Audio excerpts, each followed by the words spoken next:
Hey guys, so today I'm going to teach you how to make a video like this one.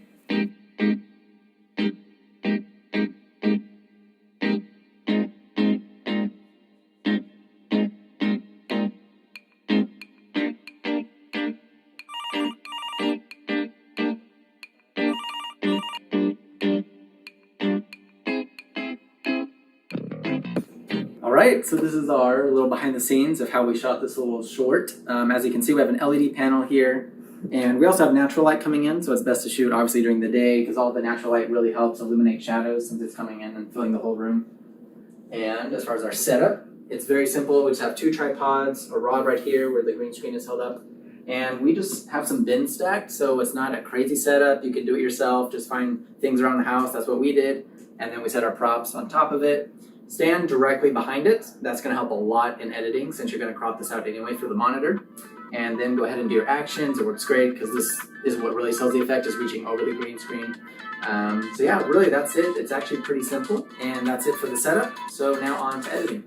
Alright, so jumping into KineMaster, we're going to create a new project, 16:9, and I'm going to bring in all my footage. Once I have them in, the next step is to trim the beginning and end. So I'm going to scrub through and find the moment I want my clip to start. I'm going to click on it, click the scissors icon, and trim to left of playhead. And we're going to do the same thing for the end of the clip. And we're going to do trim to right of playhead. Now onto our green screen, trim to left of playhead. And again, the very end where we want it to stop, we're going to do trim to right of playhead. Alright, so now we're going to click on our green screen footage. And we need to duplicate it as a layer. So we're going to click the three dots up here, duplicate as a layer. So we can go ahead and delete the topmost green screen clip and scoot over the layer underneath the monitor clip. Next, with the green screen selected, for now we're going to make it full screen. And we're going to go down to the chroma key, we're going to enable it, and we're going to adjust our sliders until we have the best results we can get. Alright, now because we have to crop, we're going to actually turn off full screen and we're going to manually scale it up and position it in front of the monitor as close as possible. Again, for right now, it doesn't have to be perfect. Now we're going to get the cropping tool. We're going to crop the left, the right, the top, the bottom, crop everything that you don't need, and we're going to scale it so it fits just over the monitor.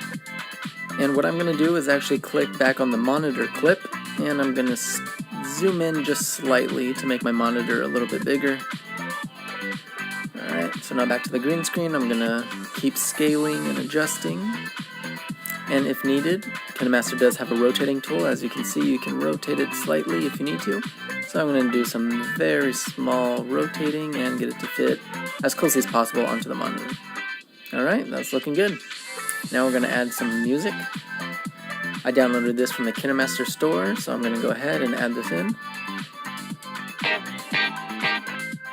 Next, I downloaded a phone ringing, so I'm going to bring that in. And we're just going to scoot this over until where it's needed in the scene. And to sell the effect that I muted the phone or hung up, I'm going to trim and trim to right of playhead right in the middle of the phone ringing, so again it sounds like I muted it. Alright, next we're going to add some effects to really sell the computer screen.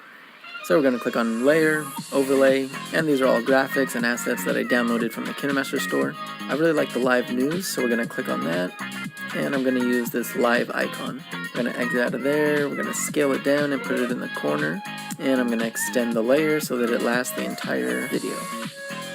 Now we're going to add a cursor, so we're going to add another overlay. I downloaded this cursor pack from the KineMaster store. I'm going to rotate it so it's facing up, then I'm going to scale it down, and I'm going to position it to where I want the cursor to start. I'm going to go to the very beginning, and we're going to keyframe it so it looks like the cursor is moving. So we're going to click on the keyframe icon on the left with our timeline in the very, very beginning. Now I'm just going to scoot forward just a few seconds, and I'm going to move the cursor to the last position. And KineMaster will create a new keyframe, and now the cursor is moving on its own. Now I want the cursor to fade out, so after a few seconds I'm going to trim to right of playhead, and then we're going to go to the out animation and choose fade. So now our cursor fades out. And the very last thing I did was actually decide to move the live to the top left so that it doesn't get in the way of the actress. And that's how I created this effect, so go ahead, try it out for yourself, have fun, and thank you for watching.